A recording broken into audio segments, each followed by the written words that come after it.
रुकने असम्बली खैरताबाद व BRS उम्मीदवार दानम नागिंदर ने दरगाह हजरत यूसुफियान पहुंचकर दरगाह पर हाजिरी दी।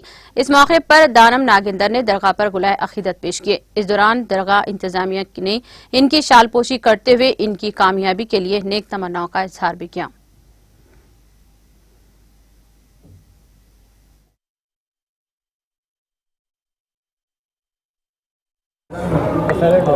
आज यूसुफ बाबा दरगाह पे जो है ज़ियारत कर कर चादर चढ़ाए।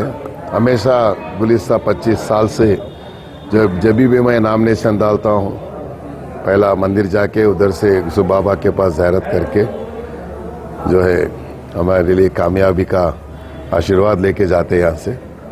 तो आज भी मुझे उम्मीद है कि आज यूसुफ बाबा के आशीर्वाद से और हमारे सभी भाइयों के आशीर्वाद से जो इंशाल्लाह ज़रूर कामयाब बनेंगे।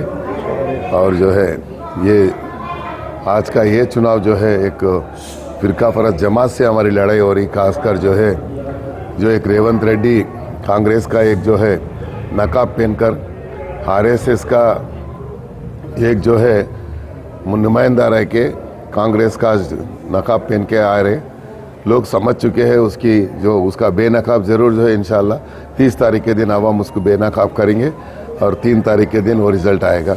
हम दुआ करेंगे कि आज जो फिरका फरत जमातों को आज अल्लाह मियाँ जो है उनको मुँह तोड़ जवाब देने के लिए हिम्मत देना और खासकर जो फिर एक बार रियासत तेलंगाना में अर्दिल अजीज चीफ मिनिस्टर KCR साहब जो है हैट्रिक CM बनना और साउथ इंडिया में एक पहला चीफ मिनिस्टर होगा कि अल्लाह के फजल से हैट्रिक बनाने वाले हैट्रिक चीफ मिनिस्टर बनने वाले एक ही चीफ मिनिस्टर KCR।